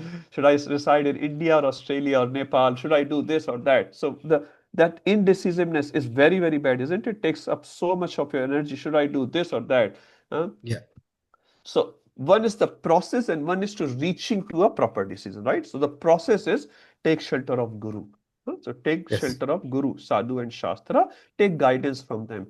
And then you will reach to the end. So Arjun is also following Guru, Sadhu and Shastra, taking the shelter of Krishna. From 2.7 onwards, he says, Shishasteham Shadimam Taparnam. So the first thing is, if your mind is indecisive, what you should do? Take help. First, take help. Obviously, take help of a right person. Here, Sadhu, Shastra, and Guru. So take help. And then through that process, you will be knowing the end. What should I do? And that will be coming in the 18th chapter. So we all understand the 5 arguments of Arjun and how we countered, how Bhagavad Gita counters them. Okay. Hare Krishna Prabhu, wasn't this also a surrender to Krishna? Yes, Mataji. Yes, that's why it says Shishasteham Shadimam Prapannam. So the process is you surrender to your superior and then take guidance. Unless you surrender, Mataji, why you will take guidance? So the first thing is you will go to your parents or a friend. Can you please help me? Can you please help me? So then he or she may be able to help you. So that's where you take shelter and then you say, I am agreeing with your opinions, basically, isn't it? So you'll go to your friend, I'm having something in my mind. Can you help me here? I can't think much. So the first thing is you put yourself in front of a superior who's able to guide you, for example, and then he will explain you things. And you say, now I understand. I should do this. Now I'm confident I can do this. Right? Yeah. Is that okay, Mataji? We'll read that verse today. Yeah. So you surrender, take their shelter, take guidance. Unless you have the mentality of surrender, basically, you cannot take guidance. You will not surrender to anyone and everyone, isn't it? You'll only surrender, say your opinions, to a trustworthy person, isn't it? You're not going to tell all your secrets to anyone and everyone. You'll only tell to your trustworthy people. And then you know they love you, you know they are trying to benefit you in some way or other, then you will understand, you will take their opinion. Otherwise, you will not. So that's the first step. We'll read all these verses today. I'm just trying to summarize second chapter before we get inside. Everyone is okay with the second chapter? Just a little overview of this. Now let's come to that. Now you remember what was the scene at 146? The first chapter's 46th verse. I said, hold on to that picture in your minds. Arjuna is sitting in the chariot. He is he's in lamenting state. He's overwhelmed with emotions. He has put his bow and arrow aside. That's where we left. Let's start text 2.1. Who can read this Sanskrit? Anyone? I can go on, Prabhu. Yes, please. Sanjay Uvacha Tam Tatha Kripayavistam Ashrupornakulekshanam Vishidantam Idam Vakyam Uvacha Madhusudanaha. Okay. Translation, Prabhuji? Sanjay said, seeing Arjuna full of compassion, his mind depressed, his eyes full of tears, Madhusudana, Krishna, spoke the following words. I'll just bring 146 here as well. So 146 was spoken by Sanjaya, right? 2.1 is spoken by Sanjaya. So both verses spoken by Sanjaya. In this, he was describing what is the visual on the battlefield, isn't it? What is the visual? What is currently happening? So nothing is happening at the moment. It's just a pause here. Arjun is sitting down on the chariot. But after Arjun sitting down, what is the next step? This is what is described in 2.1. So a very interlinked together, 146 and then 2.1. So what has happened? He is sitting in 146 and 2.1 is saying, Tam tatha kripya avishtam. So kripya refers to compassion. Avishtam refers to avisht, means overwhelmed, emotion. You got Ashru Purna Kulekshanam. So Ikshanam refers to eyes. You remember this word Iksha, Pashya, all these words we read, I don't know, 10, 12 times in the later part of the chapter 1. So Ashru Purna refers to Ashru Purna. Ashru means tears, Purna means lot of tears. So you can visualize again with this picture 1 here. Arjuna is not just lamenting, he's not just upset, he's not disappointed. He is Ashru Purna. His tears are flowing from his eyes. Yugaitam nimishena chakshusha pravashaitam shunyaitam jagat sarvam govinda virheme. Now here Govinda Vira is not there. That's the only problem. He's overwhelmed with the emotion of bodily consciousness. And we'll read Prabhupada purport in a second. So Ashwapurna collection, Vishidantam. Anyone read this word earlier? Many times in chapter 1. Huh? Vishidant, lamenting. Idam means this one. Vakyam refers to Vakya or statement. Uvacha is going to, we have read in the past, Arjuna Uvacha, Sanjaya Uvacha. Now who is going to Uvacha? Madhusudan Uvacha. Madhusudan Uvacha. In chapter 1, Madhusudan Uvacha was there. Anyone remembers? No? Yes or no? Say yes or no. Yes. Yes? Who said yes? No, say more. Don't be scared. If you are wrong, honestly, don't be scared. It's okay. Unless you make mistakes, how are you going to learn? Say yes or no with confidence. Has Krishna spoken in chapter 1? My question. Yes, Prabhuji. Krishna, sorry. No? Yes. Krishna spoke Yes. half a sentence and Thank you. So 26th the verse. answer you can say yes, he spoke. Half full, that doesn't matter. He spoke. Thank you. And someone said half a sentence. Okay, someone is saying verse 32. I think it was 25. Acharya Nistha Prabhu. They know them verses as well. Good on you. You're trying. That's it. That's the main thing. I also get confused many times, but try. So 125. Can you check 125, Acharya Nistha Prabhu, quickly? And tell me exact words of Krishna spoken in chapter 1. Okay, I'll bring it on the screen for everyone's benefit. Bhishma Drona wala na Prabhuji? Bhishma. No, 125. This is the verse. Bhishma Dropramta. Okay, yeah, starting is yes, Prabhuji. Uvacha partha pashetan samvetan kuruniti. So this is half the line, which Mataji said earlier. So pashetan means to see. Samvetan means assembled. Kurun iti. So all the kurus assembled. Yes, kurus refers to whom? Quickly. Kurus refers to whom? Everyone. Everyone, thank you, everyone. So they're all Kurus because they are the descendants of Maharaj Kuru. So Pashyatan Sametan. So this is 125. You can make a note for yourself. This is the only verse, half of the verse, less than half of the verse is spoken by Krishna in chapter 1. Now in chapter 2, 2.2, Krishna will start. Not fully, but partially. Now let's have a little overview of the Prabhupada purport. This is a very, very nice purport. I'll just read few lines at least. This is so nice. Prabhupada writes from the very beginning. So in the chapter 1, Prabhupada was saying Arjun is very saintly, Arjun is a good devotee, his heart is very soft. Prabhupada is praising Arjun like anything as a devotee, which is correct. Now in 2.1, look at Prabhupada's view. Material compassion, lamentation, and tears are all signs of ignorance of the real self. The very first line Prabhupada opens like a bomb. Material compassion. Do we all have material compassion? If not, you should have. If you're not compassionate, you can't be a devotee. You can't be a devotee. Titikshasava karunakaha jata shatruva. In Bhagavatam, third canto, if you read, it says the quality of a devotee starts from Titikshasava karunika. He is very karuna. His hridaya, his heart is full of karuna. Material compassion. Prabhupada writing material compassion. Lamentation. Do we all lament? Yes or no? To a different degrees, we all lament. It says Manusha, all the Manusha, human race actually comes under lamentation. It says demigods are in mode of enjoyment and humans are in mode of shoka, lamentation. We are always doing shoka. Ye nahi hua, wo nahi hua, aisa hona chahiye tha, waisa hona chahiye tha. This thing didn't happen, that thing didn't happen, this thing didn't work, that thing, this plan failed, that plan failed. Lamentation and tears. Madhvacharya says, the commentator on Mahabharata, he says, if you count all the tears which living entity have shed over the past lives, it will be enough to fill up an ocean. We have shed so many tears. We have shed so many tears. So is tearing right or wrong, Ayush Prabhu? Having tears right or wrong? Just say yes or no. Sorry, bro, मेरा audio का. Yes, bro, it is right if it's for the right reason. What a political statement. Right for the right reason. What's the right reason? Who can say what's the right reason? Hari Gopal Prabhu. What does Ayush Prabhu mean by right reason? Prabhu, tears can be of happiness as well as sorrow. Okay. So both the emotions, like you can have tears looking at Krishna's beauty, and you can have tears in separation of Krishna. Thank you. Tears can be the cause of lack of knowledge. Definitely. Yes, and Harigopal Prabhu, as you correctly said. So, tears for Krishna is very, very nice. Our acharyas are crying. We are supposed to cry actually, but not artificially, obviously. Don't try. No artificialism here. Radhanath Maharaj said, we are supposed to cry for Krishna, but our tears should be private for Krishna, not public. Public means I'm a sahajiya. Sahajiya means I just want to get some cheap adoration. I want to listen. Prabhuji, बहुत अच्छे भक्त हैं. He's such a nice devotee. See, he's crying. Huh?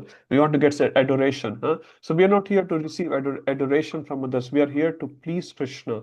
So that cheap tears are not good. But the tears for Krishna are very good, and they should be shed in private. In private. In public, it happens. It happened to Prabhupada without knowledge. That's a different story. But we should not do it. Anyway, so the tears are good if they are done for the right purpose, which is Krishna, and the tear automatically comes. Anyways, a lot of history on tears.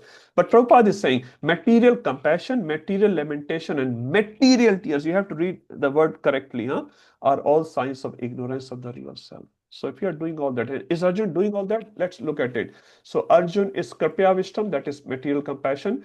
Ashrupurna collection, that is tears. And Vishidantam is lamentation. Arjun is doing all three. So basically, Prabhupada is saying Arjun is ignorant. Arjun is ignorant. Are we ignorant? You're all ignorant. I'm sorry, I am. Not sure about you all, but I am definitely in ignorance. So why we are ignorant? Because we are not realizing our real self. And Prabhupada writes, compassion for the eternal soul is self-realization. Prabhupada was asked by his disciples, do you love us? Prabhupada said, I surely love you, but I don't skin love you. Prabhupada used the word skin love you. I just don't love your skin. Prabhupada gave that famous example. If someone is drowning and another person jumps in the pool to save this person, and he comes out with the coat of this person. Person has drowned, he comes back with the coat and he shows to the wife, see, I've saved your husband, I've saved your husband. And what wife will do? She'll get angry. You have saved the coat of my husband, not my husband. So we are saving the coat. So Prabhupada said, I don't skin love you. I love you on the basis of soul, which already includes the body. When you're feeding prasadam, obviously prasadam is helping you to go back to Godhead, but you're feeding body as well at the same time. So we are not like prasadless. Actually, we die with prasad, not out of not eating, but with eating. We eat so much. Every second day there's a festival. Every time you go to temple, there's 7 times Maha, Maha, Maha, Maha, Maha. And you just can't restrict yourself. After eating, you'll get all the realization. अब नहीं खाऊंगा आज बहुत खा लिया. Till the time you go again in the temple, you see nice halwa full with ghee. Just thoda sa, just little bit. One puri, one halwa, kya hota hai? And then 2 puri and itna halwa, and then this sabji, that sabji, and it becomes a whole meal. And then you get again detachment. No more, no more. And next day you go again, temptation. For prasadam, it's not bad, but again, look out for your health as well. So Prabhupada saying, compassion for the eternal soul is the self-realization. So basically, we would love our body, we'll have attachments to the body and bodily things and all that, that's fine. But they should all be directed towards the soul and ultimate benefit of the soul. Your body is hungry, you need to take prasadam.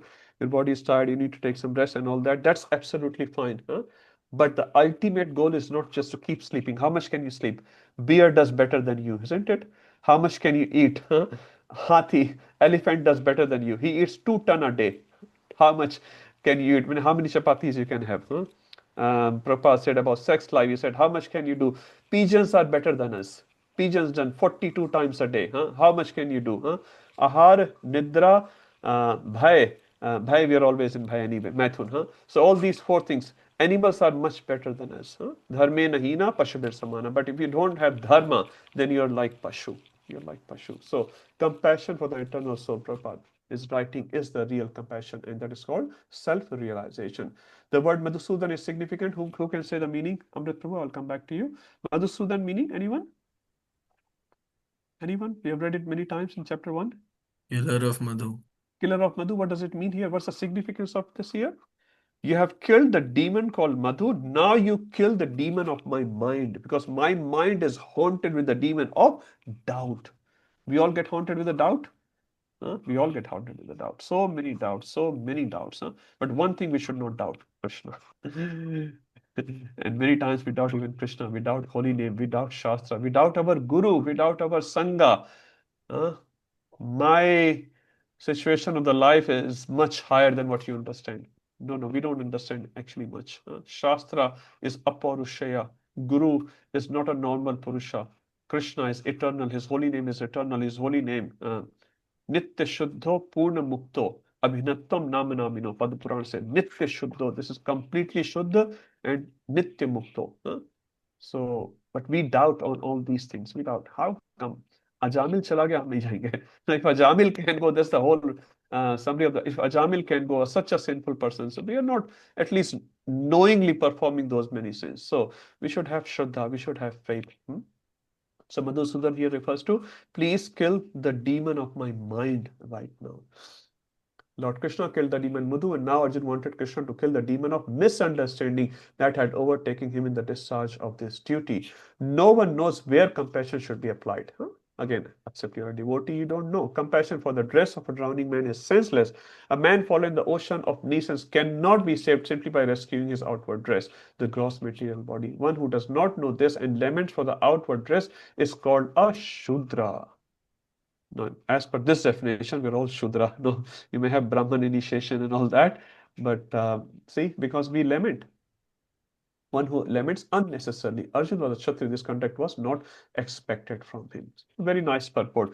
Amrit Prabhu, you had something to add? I was just asking whether this quality of material compassionate should be present in the devotees, or should that be compassion just for the eternal soul?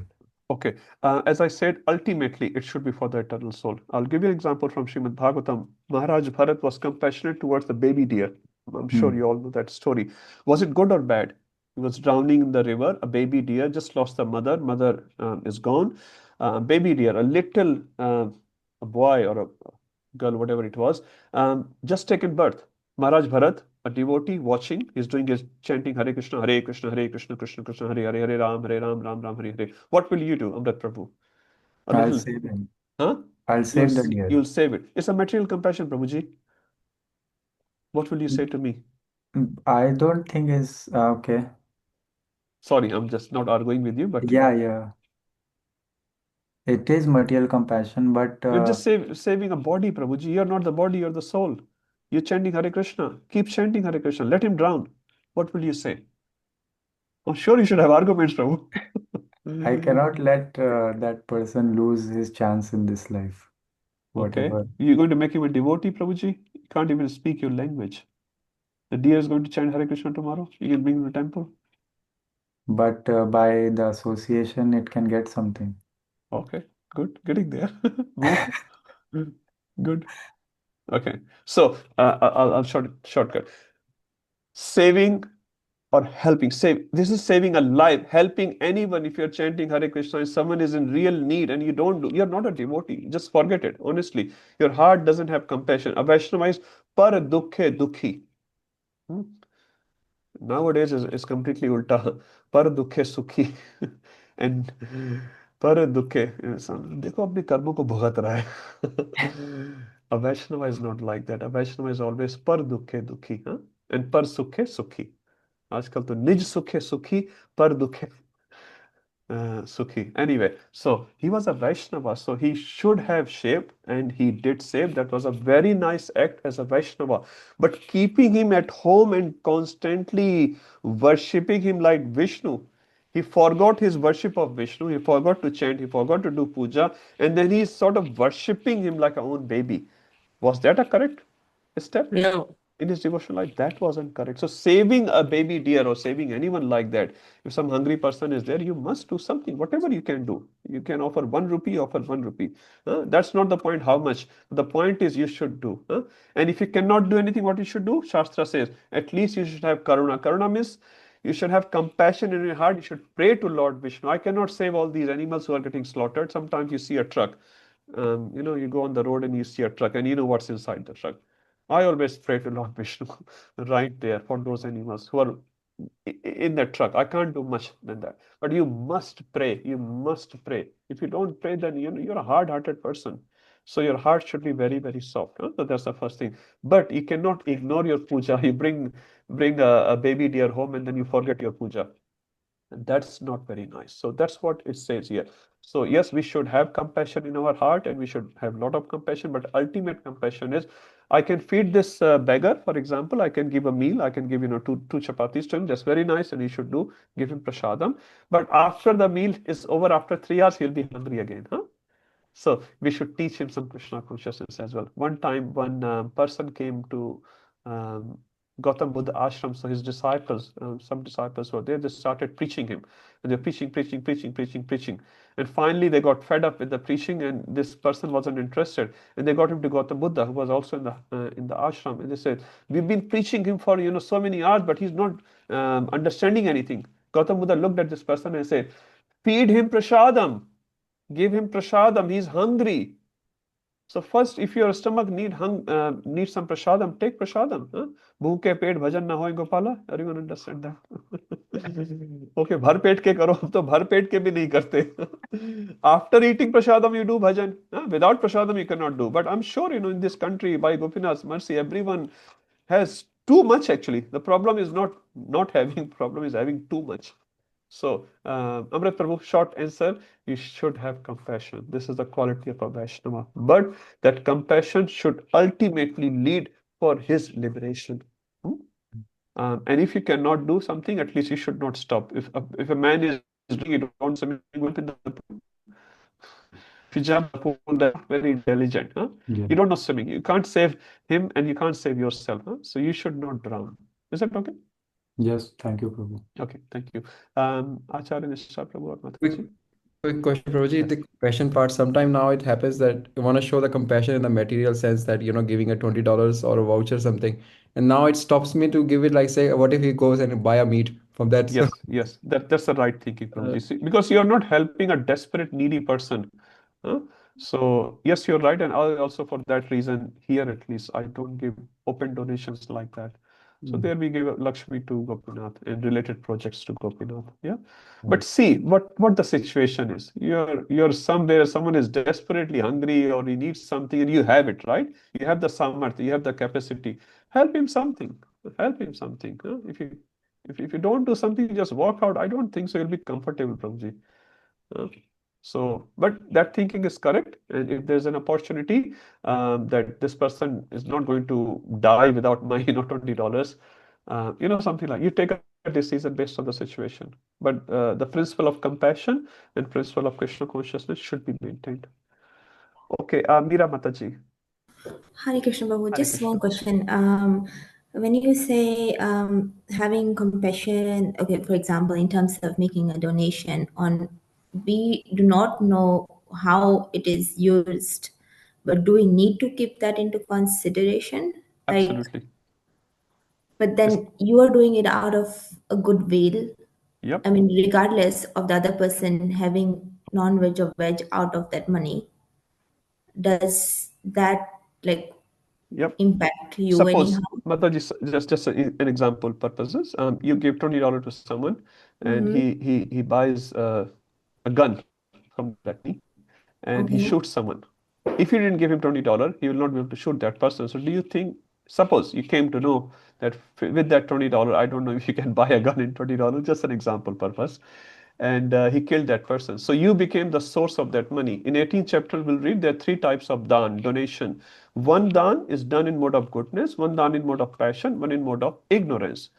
So one in mode of goodness should be done always. That should have no expectation. Second is you expect something back from it, and the third one is going to hurt someone. So you should not become the source of that. But then, Prabhuji, I mean, we all are working. We don't know how, Yep. okay, let's say I'm working for a company. Yep. We don't know what are the Absolutely. activities they are involved in. And Then we step back. So on then we don't Ekadashi, know, right? We are either way a part of it. Like money is exchanging hands everywhere around the world.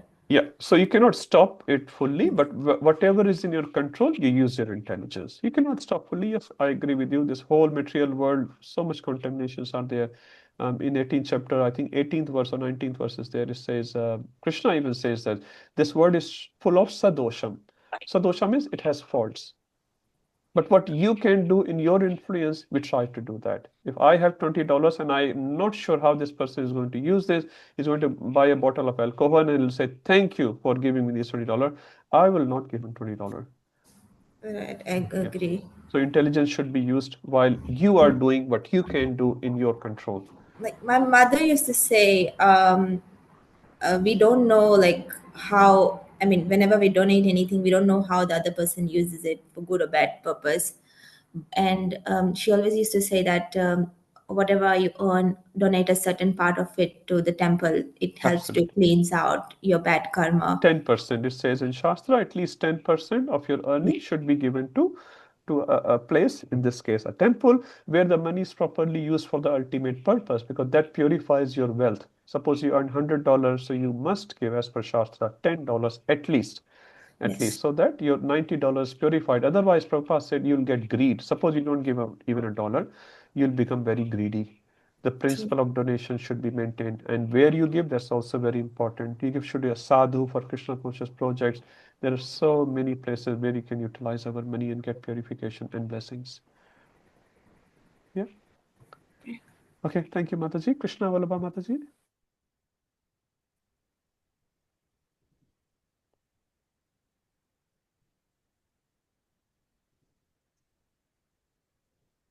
Sorry Prabhu, my mute button was No problem. stuck, I think. All प्रभु, जैसे अभी आपने अपने compassion को explain किया है अभी कि compassion is a quality of Vaishnava and we should have compassion. So here प्रभु, जब Arjun is having compassion for Yep. his family members and Yep. for a wider praja and everybody. So why is it considered in a negative way, Prabhu, here? Yes. Why is he being called ignorant in like the first opening of Yeah. chapter 2? Hari Bol. Whereas, we I just answered that, Mataji, in the previous chapter. I'm not sure whether you were there that time. So there are 3 levels of Shastra. First one is Artha Shastra, second is Dharma Shastra, third is Bhakti Shastra. So Duryodhan is acting on which level, Aditya Prabhu? He's acting on dharma. Sorry. Yeah. Duryodhan acting on Dharma. Oh, I thought you said Arjuna. Artha Shastra, Arth, paisa. Oh, पैसा okay, sorry. चाहिए I बाप thought बड़ा ना भैया Arjun. सबसे बड़ा रुपया सबसे बड़ा everyone knows that one. Yes, Krishna सबसे बड़ा कृष्ण कन्हैया सबसे बड़ा Kanhaiya. Anyway, so Artha Shastra, Krishna Vallabha Mataji, and second is Dharma Shastra. So Arjun's arguments are coming from Dharma Shastra, and I said that they are valid arguments, but they are not on the ultimate level. They are not on the Bhakti Shastra level. So Krishna, through Arjuna, is uplifting all of us. Definitely, we should act on Dharma level. Definitely, there's no point of acting on just the Artha Shastra level. A devotee is acting on Dharma level. Through Dharma, you'll achieve Artha anyway. If you're a dharmic person, Krishna will never let you be hungry or be in problem. That Radharani will take care of. No problem. So Dharma, but Bhakti Shastra. So through this whole episode of Arjun getting into lamentation, Krishna is teaching us this Bhakti Shastra. So from Bhakti's perspective, his arguments are of lower priority, and Krishna is rising him to a higher priority. And we'll expand on 2.6 when we arrive there, how even these arguments are not completely valid, even from material perspective. We'll read that in the verse. This is making sense, Mataji? It's a priority, Mataji. We are not saying he's wrong. He's definitely right. And he's a very saintly person. Prabhupada is praising him in many, many purports in chapter 1. But when it comes to comparison with the spiritual knowledge, he's lacking. And this is what Krishna will fulfill, this gap. So, Prabhu, from a practical perspective for us as sadhakas, when we talk about compassion, Yep. and here making that connection, so compassion should always be linked to bhakti. Like Ultimate that's connection. If you're just being compassionate, honestly, even to your family members, you're not doing well for them, to be honest. Eventually, you should have at least a desire. How can I connect them with Krishna? That will be eternal. If I can feed them today, I can give them some money, this and that. Your family members, you're doing good for them, and you should do good for them. But are you really linking them with Krishna? If not, your help is very limited, Mataji. Very, very limited.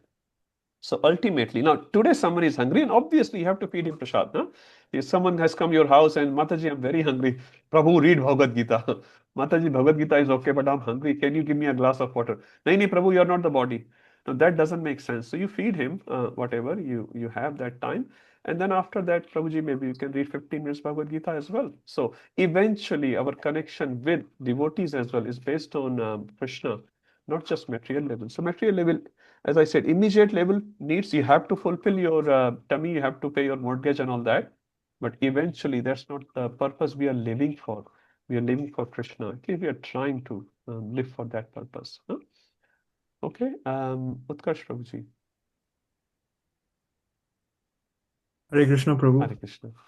So the thing that you mentioned about giving money to someone, like for example, a beggar Yeah. who might you might come across someone, and you're absolutely right in that context because a very similar incident happened with me in like 2 weeks back.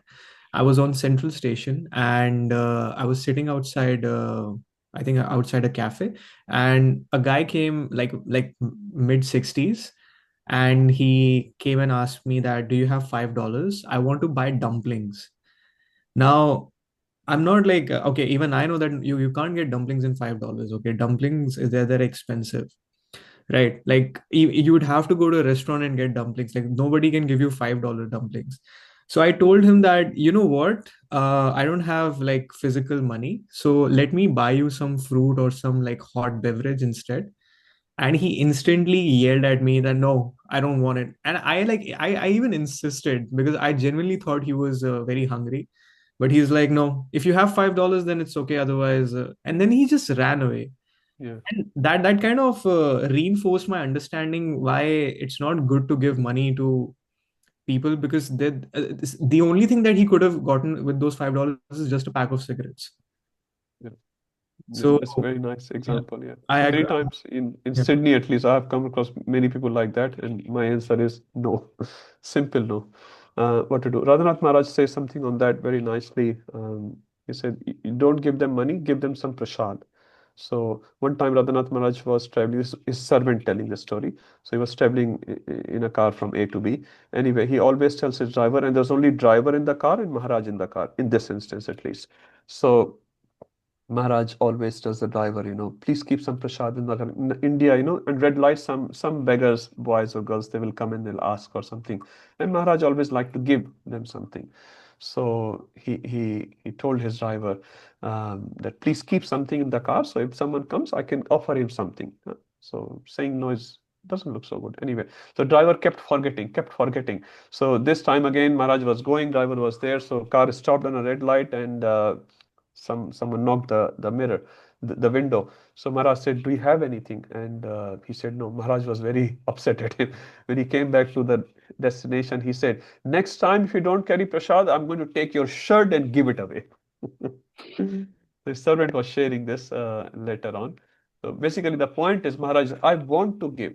What you can give, a cookie, a laddu, any bit of prasadam, because that's the eternal benefit for that jiva. But money, you don't know. And children are forced to beg sometime, and that money is used in a very wrong purpose. So the point is, as best as possible, we're trying to connect them with Krishna. If we can't, we pray and we move forward. Okay, Meera Mataji, last quick question. Yes, sorry, just one question. Yes. About compassion that you mentioned, that we should direct our family members, like compassion, just not having compassion is sufficient. We need to link it to bhakti. Let's say one of our family members is not into Krishna conscious, or it's not very religious, or completely does not believe in like God that much. What should we do? Like, should I continue having like compassion for that person, or should I just focus on my own No, self? compassion. Short answer is you should always have compassion. How you express your compassion, that will vary from person to person. For one person, you may be able to talk openly about Bhagavad Gita, for example, right? Another person who's not into so much of religious things, you can still be compassionate by praying for him, by feeding him prasad, if that's a possibility. If he comes to your house or you visits to his house or whatever, you can always carry some prasad. You can feed him some prasad. Through that prasad, you're linking. Even if he's not interested in prasad, you don't see him very often, for example, you can pray for, you can even chant around for that person. You can follow Ekadashi for that person. After Janmashtami, you can offer the Janmashtami Vrata for that person. So much can be done actually for that person. just by you praying for that person will benefit him or her wherever he or she is in the other part of the world. He's interested or not interested. That's not the point, but how much interested you are. This is how we are becoming devotees. Prabhupada was once there in Mumbai, Bombay that time. So many of the devotees, his disciples, went to astrologer and the astrologer told him many, many things, and devotees came back to the temple and Prabhupada said, why he looks so down? 6:30 baje hue, 6:30 on each one's face. So they said, we went to the astrologer. They were honest with their guru. Yeah, we went to the astrologer and he said so many bad things um, uh, is going to happen. He looked at all the lines and he said, these many bad, this bad and that bad will happen to all of us in different ways. Prabhupada said, when you come in front of Gopinath and you clap, can someone clap? All the lines of your hand goes away. So please clap when you come in front of Gopinath. Another instance when Prabhupada met with some of the foreign bodies disciples. So Prabhupada was talking in a class. He was saying, to perform bhakti, we need to do a lot of sukrati. And this is given in Bhagavatam as well. No one just can perform bhakti. So these disciples said, Prabhupada, we have never performed any sukrati. All we have done is sin, sin, sin. That's it. And that's true actually, huh? Before coming to Krishna consciousness. So Prabhupada said, I have created your piety. I have created. So Prabhupada has prayed for us. Our Guru Maharaj or the sannyasi senior Vaishnavas are praying for us. Bhaktivinoda Thakur says, I am made up of Vaishnava's mercy only. I have no eligibility. I'm made up of Vaishnava's mercy. So a Vaishnava is always merciful. Always. There's no point of not being merciful. But how you express your mercy, that's different. That's different. Sometimes you chastise your child for his benefit. Huh? That is your mercy. That's your love. And same for the person who are not interested in Krishna at all, but this is beneficial for them. So you keep praying. Oh, that uncle, that auntie, she is not very religious. Krishna, please help this person, this soul to come to you. And you know what happens? You have Paramatma in your heart. That person has Paramatma in their heart. When your Paramatma knows that your soul is praying for that person, Paramatma in their heart will tell the soul, this person is praying for you. Huh? So one day that soul will get awakened just by your prayers. So keep praying. You say Jagannath Das Babaji Maharaj was Sakshat Vairagya Murti. And just by sitting in Mayapur, he was giving benefit to the whole world. He was chanting Hare Krishna, sitting in Mayapur 200 rounds a day or something like that. He was giving benefit to the whole world because he was praying. In Bhagavatam, it starts from Naimisharanya. 88,000 sages assembled at the place of Naimisharanya to perform a yajna for 1,000 years. For what? What's the purpose? Bhagavatam says, for the benefit of all Kali Yuga jivas. Sages are doing. So that's why we should never think that I am such a great devotee. I am doing this. Others are praying for us and we should pray for others. Pray, pray, pray. Whole day of a Vaishnava should be filled with prayers and thank you, Krishna. Thank you, Krishna. You get one slap, thank you, Krishna. You get one cut, thank you, Krishna. Thank you, thank you, thank you. Good or bad, everything is a mercy of Krishna. At least we can aspire for that situation. If not today, we can aspire. So, sorry, Mother, long answer. You should pray and be very compassionate for that soul. And the harder he or she is, the harder you should pray for that person. That please, Krishna, he is also your child. He is a loving child. At this stage, he is not realizing. Please help him. Purely, you will see it. He or she will change. Maybe not in your lifetime. That's fine.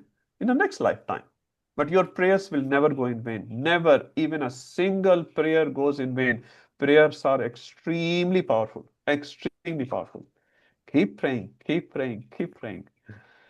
Okay, let's move forward in our prayers of Bhagavad Gita 2.2. Okay, we'll do this verse and then we'll stop. This is a very big verse. See how far we can go. That's fine. Who wants to read? Aditya Prabhu?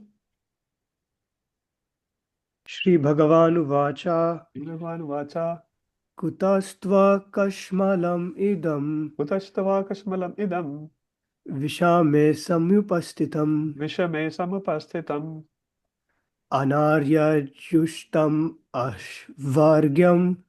It's a Swarga and Aswargya. The Swarga word you know, right? So, Aswargyam. So they say Aswarga. Very easy. So if you go slow, you know, Anarya Justam Aswargyam. Anarya Jushtam Asvargyam Akirtikaram Arjuna. Hari Bol, you've done it.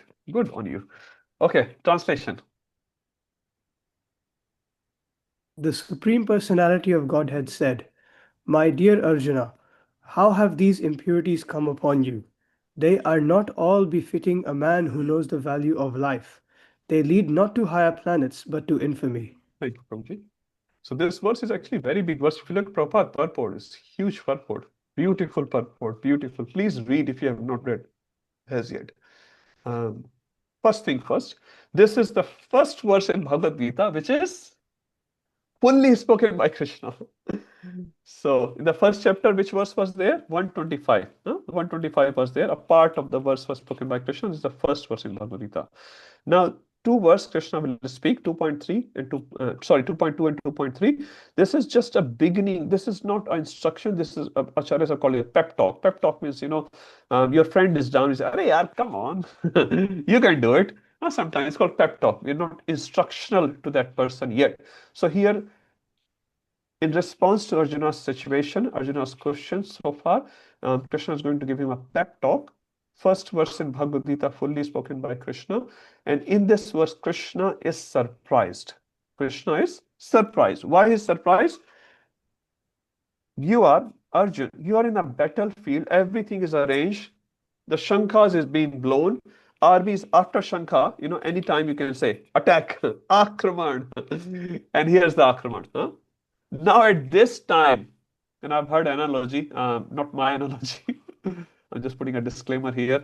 So he's saying in a World Cup final, the bowler started trembling on the last two balls, and he goes to the captain. He says, "I can't bowl. I can't bowl." He's like, "What? You can't bowl?" So thousands of people are cheering, and if you bowl well, your country will win, your name and fame will spread, and so much will come.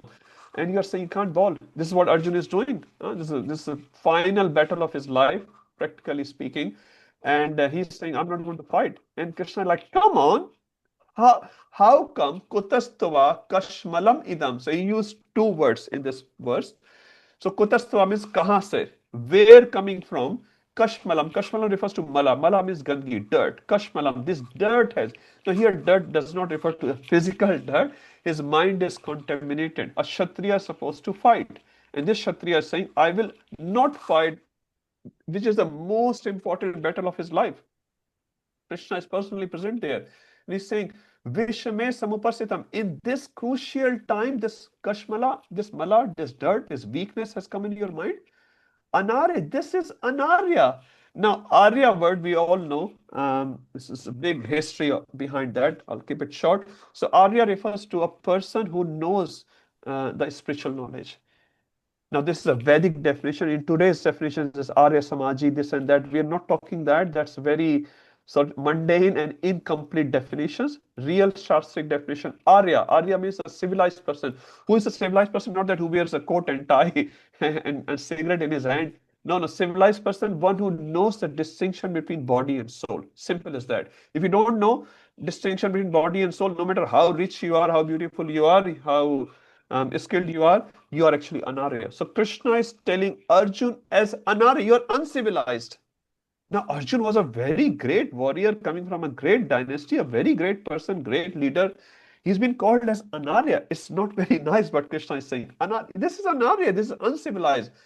And what it will lead to? Aswargam. It will not lead you to Swarga. Now, if a Kshatriya die on a battlefield in a Dharma Yuddha, if he dies, he goes to Swargloka. Now, in some other religions, they say, yes, in a holy war, if someone goes to Swargloka, you will get 72 girls there. Someone was saying they don't have love for God, they have love for the girls. That's why they die.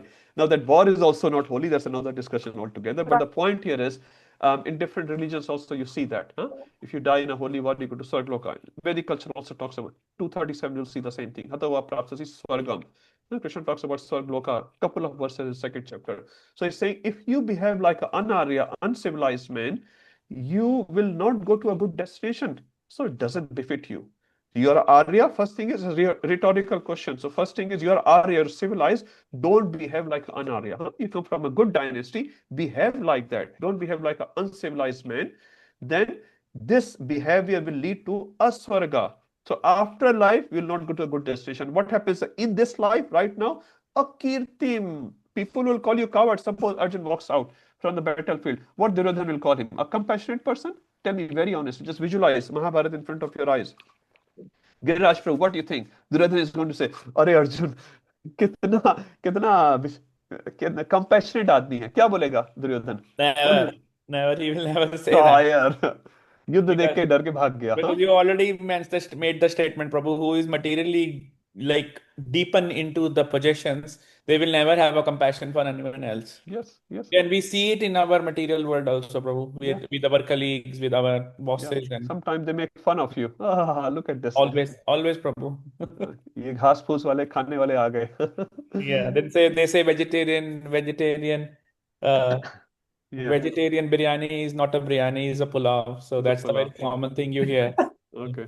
Many more things to say. So Krishna is saying it does not befit your character because you're an Arya, so don't behave like an Arya, and it does not befit you because afterlife is not going to take you Sarvloka, huh? And in this life right now, it will be Akirti. Duryodhan will be laughing at you. Ashwathama and Karna, they'll be laughing at you. They'll not say, oh, Arjuna, you are so kind-hearted person. Not like that. So Krishna is basically saying this statement, this action of yours is unbefitting to you. Now, Prabhupada spends most of his purport. Okay, let me go to the last paragraph. Prabhupada spends the whole paragraph on this word kutaha, from where. I'll just read a few lines. So Krishna is expressing his surprise. So Krishna is surprised with the word kuta, where from such impurities were never expected from a person belonging to the civilized class of men known as Aryan.